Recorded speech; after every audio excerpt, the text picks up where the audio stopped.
Isan pa sa atong pagpaningkamot nga maduol kaniya, aduna gayoy mga panahon nga maglibog ta sa sugo sa Ginoo sa ato, pero atong gituman og nga sinatian nato ang mga nindot nga mga butang ug usahay no makaagit ang mga kadiskuryos kinabuhi, mga kaigsuunan nga makaingon ta nga nasulayan naman ni Ginoo, gikapoy naman ko Ginoo. Mga kaigsuunan sa kinabuhi tingali nay panahon nga madiskuryo na ta kay may kaingon ta Ginoo na wala na gyud ang tanan sa ako.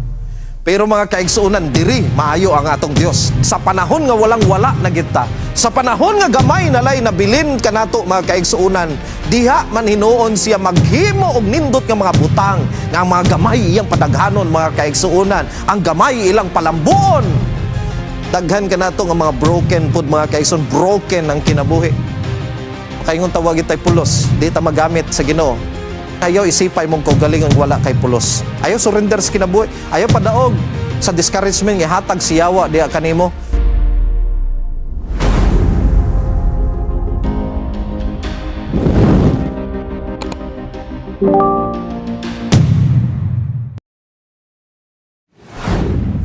Mayong gabi kanatong tanan mga kaigsuunan. Kani inyong kapaglaom, Pastor Dionel Peren diri sa Southwestern Philippine Union Conference. O karon nga semana, makig-uban ako kaninyo ug akong panghinaot nga kamo usab makig-uban nga ni kanako. Pinaagi sa pagtan-aw sa atong live broadcast sa matag gabi na to, matag alas 7 sa gabi karong semana nga kung diin ang atong sermon series giuluhan kani og My Senseless God. Now, ako sa mong dadon sa ideya nganong mauni ang uluhan sa ato karon nga series. Nasayod ko mga kaigsuunan og bisan gani kamo, aduna gyud kamoy mga panghuna-huna nga kung diin masudlan sa mga pagduha-duha ngadto sa mga pamaagi og plano sa Dios. Gani mag-reflect kani sa pagbati sa mga katawhan sa Dios nga bisan pa sa atong pagpaningkamot nga maduol kaniya, aduna gayoy mga panahon nga maglibog ta, mao nang maingon ko nga senseless usahay sa paglantaw sa tawo ang mga pamaagi sa Dios, kay ngano man usahay makaingon ta nga sa man ni Ginoo. Wa man nay buot, wala man nay puangod, wala man nay punto. Nganong ako man ni nga ginakasinatian karon o gani karong simanaha igsuon. Kung naa ka sa punto sa imong kinabuhi nga usay malibog ka, madiskuryo ka, o gireplikar nimo ang pag-ampo sa usab ka, maingon nato nga manunulat sa Biblia sa Salmo, ingon pa niya, hangtod kanusa ikaw, malimot ka nako o Ginoo. Hangtod ba sa kahangturan? Hangtod kanusa ka magtago gikan kanako. Hangtod kanusa ba ako magantos sa mga kasakit? Kani grabe ka honest igsuon nga iyang pag-ampo ngadto sa Dios, nga usahay masakitan siya, madiskuryo siya, malibog siya sa iyang kinabuhi, ug makaingon tingali nga senseless naman ni Ginoo. Pero karong semanaha, atong ablihan ng atong hunahuna og kasing-kasing sa nagkalahi-lahi nga mga mensahe sa mga kasinatian nato sa tong moderno nga panahon og labaw sa tanan sa mga karaan nga mga katawhan sa Dios sa Biblia. O gani ato nga sugdan ang atong series karon, gawas niini nga paghatag kaninyo og mubo nga introduction. Gani karong semanaha mga kaigsuunan, ako nang gihatag ninyo ang atong uluhan, My Senseless God, with quotation marks. Kay nasayod ta sa kamatuuran nga kung diin ang atong Dios dili ta makaingon nga walay buot o wala say sakto nga plano alang kanato, kabalo kita nga maayo ang plano sa Dios kanato. Usahay lang maglibog ta because ingon pa sa usa ka linya sa isa ka awit, God moves in a mysterious way. O gani tibok semana ato ning hisgutan mga kaigsuunan. Pero karong gabi, ang atong uluhan sa atong mensahe, itaktak ang pukot sa pikas. Gani, inyo na tingali ni nadunggan nga wali or kani nga sugilanon inyo na ning nabasahan. Gikan sa New Testament nga makita nato sa Lucas, Kapitulo 5, versikulo 1, paingon ngadto sa 11. So kung asa man galing mo nga dapit karon sa kalibutan, no? Good evening, good morning, good afternoon, good noon diha kaninyo, ubani ko ninyo igsuon. Kung dili man galing mo makahimo sa pag-abli sa inyong Biblia, maminaw gid mong tarong. Kabalo ko ang uban ninyo naga-drive pa karon samtang nagamaniho, nagapaminaw sa tong mensahe. Mo nang ako gyung basahon ninyo ang mao nga sugilanon. Sugdan nato sa pagbasa. Now, ingon sa bersikulo 1, niini nga manindot kayo nga sugilanon. Usa ka adlaw ni ana, nagtindog si Hesus sa daplin sa lanaw sa Genesaret. Samtang ang mga tao nagpunsiso kaniya aron pagpamati sa pulong sa Dios. Dito sa daplin sa lanaw, nakita niya ang duha ka sakayan nga gibiyaan sa mga mangingisda kay nangwaswas man sila sa ilang mga pukot. Misakay si Jesus sa usa ni ining sakayan nga iya ni Simon o gihangyo niya si Simon sa pagtulod ni ini og jutay ngadto sa tubig. Unya, milingkod si Jesus sa sakayan o gitudluan niya ang mga tao. Sa nakahuman na siya sa pagpanudlo. Giingnan niya si Simon, palawod kamo og itaktak ang inyong pukot aron makakuha kamo. Si Simon mitubag, magtutudlo, tibuok gabi kaming nangisda, og wala gayud kami nakuha, apan kay sugo manimo akong itaktak ang mga pukot. Ilang gitaktak ang mga pukot, og daghan gayud kaayong isda ang ilang nakuha. Og tungod ni ini, ang ilang mga pukot hapit na magisi. Akong paspasan ni, kay usag mo gani kasugilanon. Paingon ni sa bersikulo 11, nag-ingon, busa, gikamay nila ang ilang mga kauban dito sa laing sakayan, aron muduol og mutabang kanila. Nanuol ang ilang mga kauban og ilang gipuno pag-ayo, og sa isda ang duha ka sakayan, og tugod ni ini, hapit na sila malunod. Sa pagkakita ni Simon Pedro sa nahitabo, miluhod siya sa tubangan ni Jesus og miingon, palayo ka na ako Ginoo kay makasasala ako. Natingala kayo siya og ang iyang mga kauban sa kadaghan sa isda nga ilang nakuha. Natingala usab sila si Santiago ug si Juan nga mga anak ni Zebedeo ug kauban ni Simon. Unya miingon si Jesus kang Simon, ayaw kahadlok, sukad karon, managat ka na og mga tao.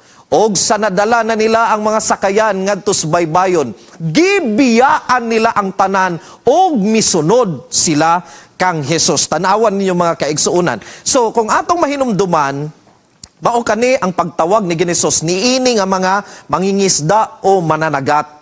No, gitawag giingnan niyo, follow me. Pagkahuman ato gibiyaan nila ang tanan, miuban sila kang Hesus og nasayod ta mga kaigsuunan kung unsay nahitaboan ni kanila, naguban sila kang Hesus sulod sa tulo ka tuig ug tunga hangtod nga mikayab si Hesus sa langit og sila na ang nabilin og sila ang nahimo nga pundasyon sa pagminsay sa mga balita, pundasyon nganong adunay Kristyanismo sa tibuok kalibutan og kani mga mananagat mga kaigsuunan. Grabe kanindot ilang sugilanon. Apan sila mismo naka-eksperyensya sa parihas na nato nga eksperyensya mga kaigsuunan.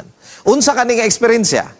Nga usahay maglibog ta sa sugo sa Ginoo sa ato, pero atong gituman og na sinatian nato ang mga nindot nga mga butang. Kay nga gani kung tanawon niyo unsay sugo sa Ginoo kanila. Ingon sa Ginoo human sa igtudlo, palawod kamo og itaktak ang inyong mga pukot aron makakuha kamo. Na mga kaigsuunan, nganong makaingon ta nga kani nga sugo, makaingon putag senseless man nga sugo. Tingali no, kung dili pa si Jesus ang nisulti ato, naglagot na tingali gitubag sa kani nga mga tawo, ang musugo kanila, muingon kanila nga nganong itaktak man balik. Kay kung ato nga makita sa bisan pa sa sugilanon gani no, ang nindot pagyud kani nga sugilanon mga kaigsuunan og ato pagyud nga basahon sa sinulat ni Sister White sa Desire of Ages, ang uluhan ani The Call at the Sea, I think no, sa chapter 25. Grabe kanindot mga kaigsuunan ang exposition ni Sister White ni ini. Gani sila Pedro, si Juan, si Santiago, si kinsa gani ni, si Pedro, si Juan, Santiago, si Andrew, of course. Sila mga kaigsuunan gipangkapoy na tingali. Kay tibuok gabi lang pangisda, wa man gid sila kuha mga kaigsuunan. Ug gawas ni ana. Tingon si Jesus nga, itaktak niyo balik, kunya adlaw na baya. Sumala pa sa mga sugilanon, ang nindot nga makakuha gid sila, kanang nindot mamukot nga makakuha gid sila dito sa lanaw, gabi Mao bitaw nga tibok gabi sila nga nangisda dito, wa man gyud sila'y kuha mga kaigsuonan. Unya adlaw na, gipangkapoy na, ila na ganing panghinluan ang mao nga mga pukot. Unya karon nanugo pag gyud si Jesus nga, uy, mo palawod na pod balik ay taktak og balik niya mga kaigsuonan dili lalim. Ako mga kaigsuonan kay nakapuyo man ko og laaylan tawi-tawi. Unya nakauban ko sa mga tawo dito sa pagpamukot, dili lalim mga kaigsuonan. Ang pagpamukot, ang pagtaktak o labi na ang paghipos, paghinlo ni ini mga kaigsuonan. Tingali yung hinlo naman sila, pero sugo man ni Jesus. Gani mga kaigsuonan, adunay 7 ka leksyon nga gusto na kong ihatag ninyo karon nga gabi. Una nga leksyon mga kaigsuonan. Basta gani adunay mga sugo ang Ginoo, usahay musulay kani sa atong naandan og nasinatian. Unsa man na mga kaigsuonan. Ang sugo sa Dios usahay kanato o mingon nato nga direkta niya nga sugo o inspirasyon sa atong kasing-kasing mga kaigsuonan, usahay gakontra kani sa atong naandan og nasinatian. Kana bang makaingon ta nga Ginoo pareho nila ba? Ngayon pa nga tibok gabi na ba minanagat Ginoo wa gyud. Sa ato pa sa ilang eksperyensya wala gyud mga kaigsuonan, wa gyud sila kuha. Og mingon nato nga mga fishermen gud ni. Si Jesus baya dili ba sa mananagat. Pero nanugo magid siya nga, itaktak niyo balik. Pero mga kaigsuonan, alang kanila nga mga mananagat, yung nadili man ni mao. Kaya nga naman, kontra man ni sa ilang nasinatian. Kontra ni siya sa lohikal nga pamaagi. Maingon na to, kontra kani sa natural o normal nga pamaagi. So aduna gyud mga panahon nga ingana atong kaagi mga kaigsuonan kay ngano man sugo ni Jesus kay ang giingon gitubag man po ni Simon kaniya murag libog pero ingon man ni Simon magtutudlo tibuok gabi kaming nangisda og wala gayud kami nakuha apan kay sugo man nimo mao'y nakanindot mga kaigsuonan. Kaya ang pagtuman nato sa atong Ginoo sa iyang mga sugo nga usahay dili ta kasabot og maglibog ta. Inubanan kani sa pagtuo, sa pagsalig ngadto sa Dios. Kay sugo man nimo akong itaktak ang mga pukot. Bahalag kapoy na. Magpadayon gyud mga kaigsuonan. Nainumduman ako tong tawo nga teacher mga kaigsuonan nga nag-take siya og board exam. Nakapasar siya atong 2024. Ang iyang pangalan si George. Kalimot na ko sa iyang apelido mga kaigsuonan. Nag-take siya board exam 34 times mga kaigsuonan. Sulod sa 25 katuig na, imagine nimo na, sa ato pa, sulod sa 25 katuig, ka 34 na siya ka-take, sa ato pa na mga tuig kaduhagid sa mo-take mga kaigsuonan. O pag edad niya 40 city, dito pa siya nakapasar mga kaigsuonan. Kay nga naman, tingali siyang kasing-kasing, giving up is not an option. Wala gid siya na, wagid siya na mga kaigsuonan na diskoryo, nakapasar gid siya mga kaigsuonan. Tingali kay gatuo gid siya nga mao kani ang pagkatinawag niya mga kaigsuonan. How much more ang mga katawhan sa Dios? Kita gipang tawag sa Dios mga kaigsuonan nga magpadayon, magpabilin nga matinud-anon, magpadayon sa atong pagpangalagad, magpadayon sa atong kinabuhi ug usahay no makaagit ang mga kadiskuryos kinabuhi mga kaigsuonan nga makaingon ta nga nasulayan naman ni Ginoo gikapoy naman ko Ginoo parehas mga nila Pedro ba kapoy naman Ginoo pero kay naa man gyud ang inspirasyon sa kong kasing-kasing murag mao magini mo gusto kanako Ginoo. So ako ra gihapon ni nga padayonon, ako gihapon ni siya nga sulayan. Gani mga kaigsuon samtang mo naminaw ani dili man ako malukop ang tanang mga sitwasyon sa atong kinabuhi nga akong masulti diri. Maingon tingali ko sa mga nagatik sa board exam nga ganahan magid unta mo makapasar pa hangtod karon wala pa. Tingali sa inyong mga negosyo nga kung diin nangalugi mga kaigsuonan, tingali sa relasyon nga kung diin gusto unta nimo nga ma-fix mga kaigsuonan pero hangtod karon wala pa gihapon. Or tingali nga nagaluya na imong pagpangalagad kay nakaingon ka nga napuno naman ni sa pagsulay. Pero mga kaigsuonan atong hinumduman ingon sa Lucas 18:27. But he said, the things which are impossible with men are possible with God. Unsay pasabot ana mga kaigsuonan, no? Masabtan nato wala gyoy imposible sa Dios, pero dili pasabot nga dili pasabot nga wa nato nakita ang pagka-imposible niini. Kay kung tan-awon nato ang pagtuo manggod mga kaigsuonan, faith does not deny reality. Kabaluta nga imposible. Pero ang pagtuon nato, maoy pagsumiter nato, pagsubmit nato to the reality of God's word, of His command. Nga ang atong Dios, mga kaigsuunan, gamhanan. O kung unsay ipahimo sa Dios, o unsay ang kabubuton, matuman gina, bisan pa nag-imposible sa tanaw sa tao, mga kaigsuunan. So ikaduha, nga leksyon, gamiton sa Dios kung unsay nabilin nga anaa ka nato, mga kaigsuunan, aning panahona, walay isda nga nakuha. Gipang kapoy, ang ila tingali nga kusog, igo na lang gyud unta nila nga i-spend, mga kaigsuunan, gamiton nila sa pagpanghinlo, pagpanghipos, kay wala naman. Pero mga kaigsuunan, anaa pa man ang bangka. Anaa pa man ang pukot, gihapon. Kung tanawon nato, mao gihapon ang gigamit sa Dios, mga kaigsuunan, alang sa pagtabang niini nga mga disipulo nga ilang masaksihan sa ilang kinabuhi ang pinakanindot nga mirakulo, mga kaigsuunan. Kay nga naman, because Jesus never asked for what you don't have. He asked for what you're still holding. Mga kaigsuunan, sa kinabuhi, tingali, naay panahon nga madiskuryo na ta, kay may kaingon ta, Ginoo, na wala na gyud ang tanan sa ako. Pero mga kaigsuunan, diri, maayo ang atong Dios. Diris iyang expertise, mga kaigsuunan. Sa panahon nga walang-wala na kita, sa panahon nga gamay nalay nabilin kanato, mga kaigsuunan, diha man hinuon siya maghimo og nindot nga mga butang, nga mga gamay iyang padaghanon, mga kaigsuunan, ang gamay ilang palambuon. Tingali makaingon ka, Ginoo, wa na may day nabilin sa amo. Kanina lang gyud ang nabilin na mga kwarta, Ginoo. Nasunugan migbalay, Ginoo, walang-wala gid may karon. Mao na lang gid, Ginoo, ang nabilin ako nga maingon nato nga treasure sa kong kinabuhi. Dili man ko bright, Ginoo, maragin ni kagamay, ragin na ako nabawan, Ginoo. Pero diha ta gamiton sa Dios, mga kaigsuunan, gani.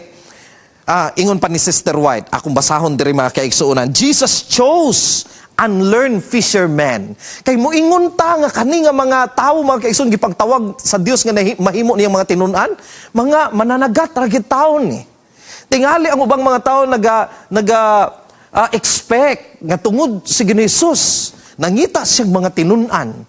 Tingali piliun niya itong mga bright yod, katong mga ingon na to, mga noble nga mga tao. Pero tanawan ninyo sa giingon ni Sister White. Jesus chose unlearned fishermen because they had not been schooled in the traditions and erroneous customs of their time. They were men of native ability and they were humble and teachable. Tanawan ninyo, mga kaigsuunan. Kanindot. Men whom he could educate for his work. In the common walks of life, there is many a man patiently treading the round of daily toil and conscious that he possesses powers which, if called into action, would raise him to an equality with the world's most honored men. Pag kanindot, mga kaigsunan. Kung sa'y naa diha kanimo, kung sa'y nabilin diha kanimo, kung unsa man galing, mga kaigsuunan, ang imong katakos nga na diha kanimo, gamiton kana sa Dios. Diha siya magsugod, mga kaigsuunan, ug ipadayag niya ang iyang dako nga gahom, ang iyang gugma, pinaagi diha kanimo, mga kaigsuunan, bisan gamay pa na. Bisan pa og baon nalay nabilin diha kanimo. Pero himuon na sa Dios nga mensahe alang ngadto sa uban. Now, nag-ingon siya sa bersikulo 6, ilang gitaktak ang mga pukot ug daghan gayud kaayong isda ang ilang nakuha. Ug tungod niini, ang ilang mga pukot hapit na magisi. Mga kaigsunan, tanawan ninyo, ang ilang pukot na hinuon hapit na nagagisi tungod sa kadaghan sa panalangin nilang nakuha. Ikatulo nga punto. Kay ang pagkamatinumanon sa Dios, mga kaigsuunan, magaresulta kani sa dili maisip nga panalangin og kadaugan, maoy na kanindot. Gikapoy na gid unta ta. Wala na man gid untay nabilin sa ato. Pero tungod kay gitugyan man nimo ngadtos Ginoo, mahimo niyang padaghanon ang mga panalangin. Kani alang sa mga mananagat, mauni ang panalangin, mga kaigsunan, isda. Pero tingali sa nagkalaylay nato nga sitwasyon, lahi-lahi po ni nga isda sa atong kinabuhi, mga kaigsunan. Lahi-lahi po ni. Pero ang ako lang yun garantiya ninyo, mga kaigsunan, bisag unsa pang naa ka nato, itugyan sa Ginoo, ay pilo-piloon niyang panalangin, mga kaigsunan. Pero nagtuon man gyud ko. Nga basta gani panalangin ang hisgutan, hinumduman ninyo ni, dili tanan mga kaigsuunan, makwinta na to sa numero. Dili pinaagi sa kwarta, dili pinaagi sa kahamis, sa kataas, sa kaanyag, nga kanang makita sa mata, madunggan sa dulunggan, masimot, nga atong, maato bang mabati gyud mismo. Usahay mauman na atong ginapasalamatan sa Dios kay maingunta nga panalangin man, kay nakita man. Pero daghang mga panalangin, mga pinangga na kong mga kaigsuunan, nga dili makwintas numero. Daghang mga panalangin nga mabati sa kasing-kasing sa tao. Natanawan ninyo, because God's blessing often exceed our expectations once we stop limiting Him by our experience. Kaya nga naman, ang panalangin sa Dios, no? Kung balikon, dili gid makwinta sa numero. Kana may nga kwintas numero ba nga? Kadaghan na numero, ay kadaghan mga panalangin. Kay daghang mga panalangin igsuon nga mabati gyud sa imong kasing-kasing. Kagahapon nakigistorya ko sa mga missionaries. Og samtang nagalakaw mi, nahuman na mi sa among programa dito sa Silang Cavite sa 1,000 Missionary Movement Campus. Naghisgot mi ani experiences missionary ba kay bago ra gid sila nahuman ang 64th batch. Gingnan ako sila. Lisod man ang field. Sa akong experience kinedto na ako sa mission field, grabe ka lisod. Lisod ang pagkaon, lisod ang tubig, lisod walay kurente, wala may kwarta nga daghan, igo-igo ra gyud makapalit og asin, grabe ka lisod. Pero giingnan ako sila. Pero after 6 months, I decided to myself, dili na gyud ko mobiya ani nga village. Dili na gyud ko mobiya ani nga buluhaton. Lisod, pero nganong magbalik-balik? And I told them, because of the happiness, ang kalipay nga imong mabati, kana ang panalangin igsuon, dili na mapalit og kwarta. Kana bang gigamit ka sa Dios? Mabitaw nga volunteers, ingon pa sa panultian, volunteers are priceless because you cannot pay them. Kaya nga naman wa ni ginabayran. Pag-abot sa itong mga missionaries, mga igsuon, maingon na to nga, wala gyoy ikabayad na to kanila. Kanang naghatag sila sa ilang kinabuhi ngadto sa Ginoo pagserbisyo alang sa Dios. Buluhaton nga unta sa atong iglesia kita mo untay magbuhat. Pero nangimbitar tag missionary nga magpuyo kauban nato gibiyaan lang panimalay, nagserbisyo ka nato. Mga kaigsuunan, dili ba lalim ang sakripisyo nga ilang gihatag nga buhaton ang buluhaton sa iglesia. Pero nganong ganahan man gid atong mga batanon? It's because of the joy that they felt. Heavenly kani nga joy because of service mga kaigsuunan. So bisan ka nato, ato gyud nga timan-an mga kaigsuunan nga ang Dios nato is able to bless us kung ato lang gyud itugyan ang kaniya ang tanan. Ingon pagani sa isa ka panultiyon, our problem is not that we aim too high and miss, but that we aim too low and hit. Usahay manggod, ingon pa diha sa picture, si Aristotle nagsulti, pero ingon pa sa uban nga mga accounts ana, si the artist Michelangelo. But anyway, mga kaigsuunan, ang punto, nindot ni mga kaigsuunan nga atong pamalandungan. Usahay manggod, no? Ubos ra gid kaayo ato. Kana bang tungod lang gid sa atong tawhanon nga pag-estimate. Kay ingon ta nga, wag gid tay mahimo ani, mao ra gid ni, gamay ra gid kayo. Gamay ra gid ning igo. Nakalimot ta mga kaigsuunan nga atong Dios gamanan. And He wanted us to aim high. Kay depende na sa Dios ug maigo ba na sa dili ang importante mga kaigsuunan. Atog yung gibutang atong pagtuog, pagsalig ngadto sa Dios. Mo nang may mga missionaries ko gaingon nga kung inyo yung gibati nga gitawag mo sa Dios nga mahimo mong mananambal, doktor nga makatabang mong daghang tawo, pero pobre mo ayaw gid biyain yung pangandoy. Ayaw biyaing pangandoy. Iampo sa Ginoo basig naagid say pamaagi. Nagid say pamaagi nga unsaon kay ako personal experience yan ako na mga kaigsuunan kung tanawon lang nato sa tawhanon nga pag-estimate di magig ko ka-graduate mga kaigsuunan saon magid nako ni pero naka-graduate magig ko kadugay. But anyway mga kaigsuunan, ingon sa bersikulo 8, sa pagkakita ni Simon Pedro sa nahitabo, miluhod siya sa atubangan ni Jesus ug miingon, palayo ka nako Ginoo kay makasasala ako. Kabalo mo mga kaigsuunan, nindot kayo ang pag-picture out ni Sister White ani. Luhod siya sa tubangan sa Dios, ngayon siya palayo kana akong Ginoo kay makasasala ako, pero murabag dili gyud pud siya gusto nga mobiya ang Ginoo. Kasi nga mao lang na iyang pagbati mga kaigsuunan anang panahona kay tanawan ninyo tungod kay ang gahom og presensya sa Dios gapadayag sa atong pagkamakasasala. Ang nakanindot ani ni Pedro mga kaigsuunan nga samtang nagkabisina ang mga kaubanan niya dito sa mga isda nga perting daghana, lahi ang gibati ni Pedro mga kaigsuunan. Nga sa tubangan sa Dios, sa atubangan ni Jesus, sa iyang presensya, o sa nakita niya nga mirakulo gahom, ang iyang gibati, ang iyang pagkahugaw o iyang pagkamakasasala. Kaya gani mga kaigsunan nag-ingon, because true encounters with Christ don't inflate pride. They expose the heart.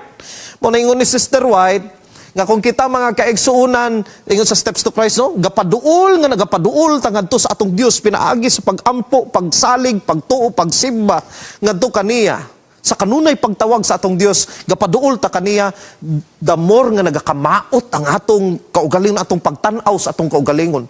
Kaya nga atong Dios murag samin nga mapanaminan nato yang kinabuhi og ma-expose ang atong pagkahugaw mga kaigsuunan, ang atong pagkamakasasala. Tanawan ninyo ang giingon sa Desire of Ages. But Peter was unmindful now of boats or lading. The presence of divinity revealed his own unholiness, love for his master, shame for his own unbelief, gratitude for the condescension of Christ, above all, the sense of his uncleanliness in the presence of infinite purity overwhelmed him. While his companions were securing the contents of the net, Peter fell at the Savior's feet, exclaiming, "Depart from me, for I am a sinful man, O Lord." Ganahan ko sa tong linya ganina akong ipakita. Na kung atong mailan ang Dios, og naata siyang presensya, dili kani makapaggarbo kanato. Mo na nga lisod mga kaigsuunan, maingon ta nga nakailata sa Dios, duol ta sa Ginoo, pero nga atong kinaiya atong mga batasan na puno sa garbo mga kaigsuunan. Kaya nga naman, the more tang magpaduol sa tong Ginoo, the more man hinuon nga makita nato tong pagkamakasasala, ug maoy gahatag ka natong kasing-kasing nga mapainubsanon ngadto siyang atubangan, ug dili mahinukmanon sa atong isig katawo. Kinahanglan ba nako na balikon mga kaigsunan? Kung gapaduol ta sa Dios, duol tinuod ta nga duol sa Ginoo. Dili ta mahimong mahinukmanon ngadto sa atong igsuon, kun dili mabati nato ang pagkamapinubsanon nga kasing-kasing. Anyway, ingon sa versikulo 10, unya, miingon si Jesus kang Simon, ayaw kahadlok, sukad karon, managat ka na og mga tao.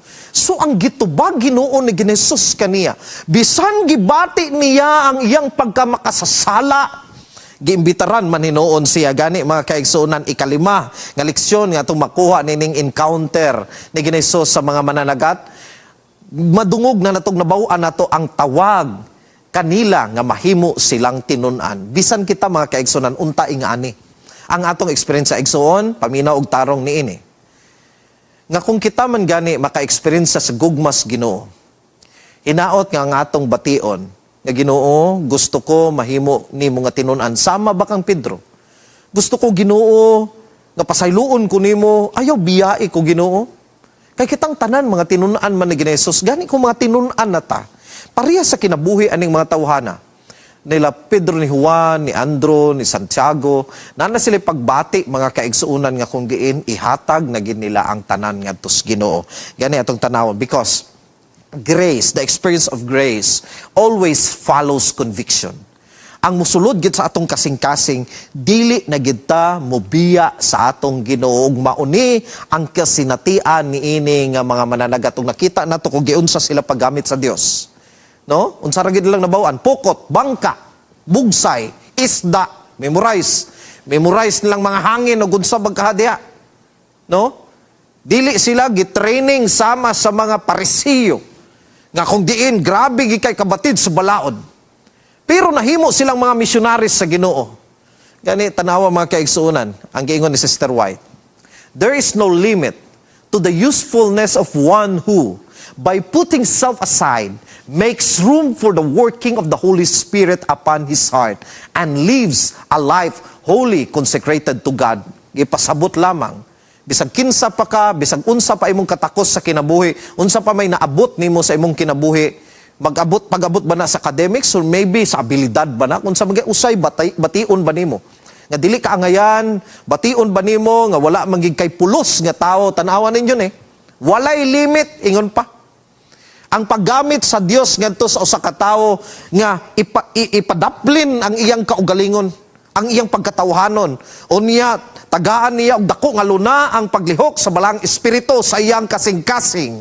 Og magkinabuhi siya sa kinabuhi nga kung diin gitugyan giniya ang tanan ngadtos Ginoo. Ako ipakita ninyo ang picture nga among picture kagahapon. Aduna tay 72 ka mga missionaries ani graduate sa 1,000 mm. Sila ang 64th batch. Ang nagalingkod dira sa ubos mao nang atong mga opisyalis dito kaubad sa atong mga speakers. Ug kung diin mga kaigsuunan, ang akong pagpamalandong gyud samtang nagatanaw ko kanila kay diri sa atong union naman tay mga missionaries diri gipang-assign sa naglaylay nga mga dapit. Ang ako yung gikaingon sa kong kaugalingon, these people, these young people, they come here. Ingon pa nako, kay ingon ako gisulti ginako nila nga, they come here on campus, boys and girls. But now they will go home as men and women. Nagmature nga to sa ilang kinabuhi o sa ilang pagtuo nga to sa Dios. They come here on campus, sometimes loud and boisterous. Murabag mga binuhian nga mga mananap, nga grabe kaayo, saba, alingugmog. But they come home, humble and kind. And some of them, niabot sa campus, nga mayon ka, weak and timid. Kana bang luya, ulawon, makaingon nga, wa may mahimo siyang kaugalingon, pero kay gitawag man gyud sa buluhaton sa Dios, wa gyud na malibad sa Ginoo, karon mamauli na sila. Nga makaingon ka, that they are now strong in their faith and bold to speak the gospel to others. Mauni ang nindot nga investment sa atong mga batanon. Paminaw mo ani mga kaigsuunan nako, mga pinangga nako nga kaigsuunan. Diha man galing sa iglesia o kamong naminaw karon, dili gyud kawang atong gisuporta sa atong mga batanon, labi na kung ato silang gisuportahan sa ilang pagmisyonary.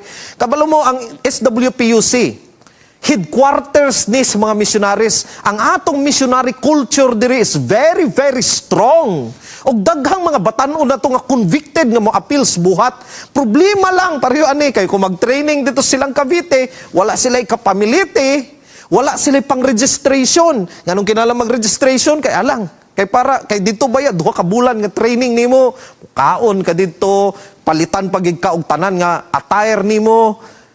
Kay mauni ang ma-provide no sa ato nga movement alang kanila, pero naagi mga uban nga wala na lang gid may kabalo nga ganahan unta sila pero wala sila kaapil tungod kay wala sila salapi mga kaigsuunan. Ug gani kung ang atong iglesia magunahuna niini nga investment man di ay sa atong mga young people, mubalik man di ay ni sila sa atong iglesia nga pinasahi na nga mga batan-on, dasig nga mga batan-on, dili gyud kawang ang atong gitabang kanila. Bisan gani ikaw so naminaw ka karon, pagpangita og batan-on nga masuportahan nimo, imong masponsoran nga mahimong missionaries, nalipay na lang gani ko tungod sa atong mga youth directors karon nga nagadumala diri sa atong 1,000 mm sa lokal na tong mission ug conference nga kung diin bisan mao-mao nga mga budget, ilan na lang gyud gislicean para matagaan og budget ning atong mga young people nga gusto gyud nga mag-training, gusto gyud mahimong missionaries. No, shout out sa atong mga youth director dito sa CPM, Pastor Chloe Tanyente, nga kung di nanawag ganina sa ako na ibatan-on diri pastor, ako ning ipadala para mag-training, no, ang atong youth director sa Western Mindanao Conference, Pastor Harold Baslot, nga kung diin mao gihapon nagpadala gyud mga young people, pamalitan niyang ticket kay iyang ipa-training. Of course diri sa NCMC, no, si Pastor Lagata, nga kung diin nga, nanawag po siya, Pastor, tama na gid ni 5 among makayag sponsoran, pero sponsor gid may ani, di man makayag tanan mga kaigsuunan. Of course, dito sa Central Mindanao Mission, Pastor John Ever Aranyua, no, nanawag ko niya, ingon pa niya, mangita pa siya mga kaigsuunan. Of course, si Pastor June Pablio dito sa Northeastern Mindanao Mission. Pinaagi sa pag-inspire ka namo ni Pastor Joy Coligado, nga kung diin, kanunay gina-remind ni atong mga youth directors, ginarelay nila sa ilang mga pastors kung mahimo atong dasigon atong mga batanon sa pag-apil sa missionary work. Tanawan ninyo mga kaigsunan, mga batanon ni kung ako ganing tanawon sila, dili ni sila tanan professionals mga kaigsunan, dili ni sila tanan maayo manulti, dili sila tanan adunay mga talento nga pinasahi nga kurat nga mga talento kung unsa man galing diha, pero gipanggamit sa Dios mga kaigsoon, ug maminaw ta silang testimonya kay ingon ta, praise the Lord. Salamat kay Ginoo kung giunsa nimo ni nga batan-on karon. Gani ingon sa bersikulo 11 katapusan man ni nga bersikulo, nag-ingon, ug sa nadala na nila ang mga sakayan ngadto sa baybayon, gibiyaan nila ang tanan og misunod sila kang Hesus. Tanawan ninyo mga kaigsoon, gibiyaan ang tanan og misunod sila kang Hesus. Wa na gitong mga isda, perting dagana unta to, baligya amot kung giunsan nila to, sige pabaligya na lang to silang mga asawa, silang mga parente, silang mga ginikanan. Pero mga kaigsoon, ikaunom nga punto, ang Ginoo gagamit sa atong kapakyasan aron ipadayag ang tinuod nga kadaugan ato gining timan-an mga kaigsunan. Tanawan niyo, ang bangka mao kana ang sakayan nga kung diin failure, no? Failure na. Ang pukot wa gay nakuha, nagkahugaw-ugaw lang. Sa ato pa samtang galimpyo sila Pedro dito, glagot kita na pastilan piti kapuya ra ba ni. Pero wa manggay kuha, nausik na lang ginatong panahon. Pero ang tanawan ninyo, unsa gihimo sa tong Ginoo, gigamit gihapon niya ang kanang mga kapakyasan aron ipadayag niya ang tinuod nga kadaugan mga kaigsuunan. Now, he borrowed Simon Peter's boat, not because Peter was successful, but because Peter was available. O gibalik pa nako ang mga maghisgot patag kinabuhi sa atong mga missionaries. Makaingon gid ka mga kaigsoon, dili man ni maayog mga background. Pero ngano man nga gigamit sa Dios.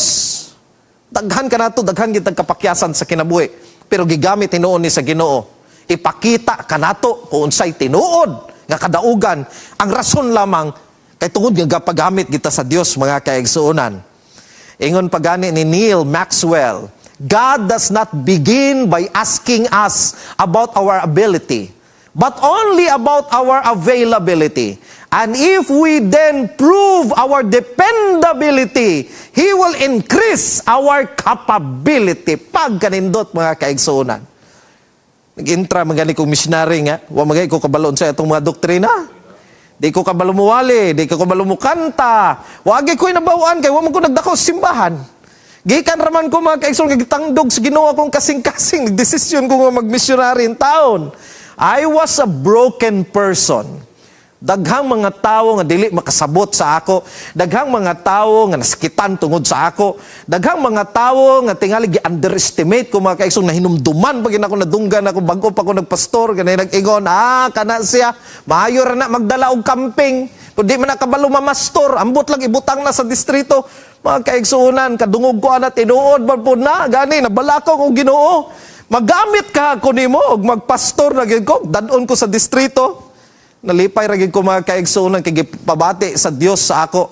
Nga bisan aduna ko'y mga kakulangon sa kinabuhi, kinaiya nga kinanglan usbon pero gigamit gihapon ko niya mga kaigsuonan. Kana bang nainindot aning gitawag nga kintsugi. I don't know po insakto pag-pronounce ang kintsugi. No, it's a Japanese word.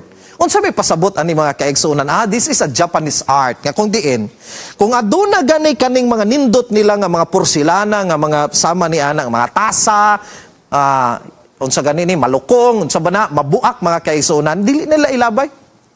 In fact, ilan nang i-fix mga kaigsuonan og ana kanindot ani. Kay ilang pag-fix ani gamitan nila og bulawan, gold ilang gamiton, silver, copper, ug unsa baka nga maingon na tong mga mahalon nga mga putaw.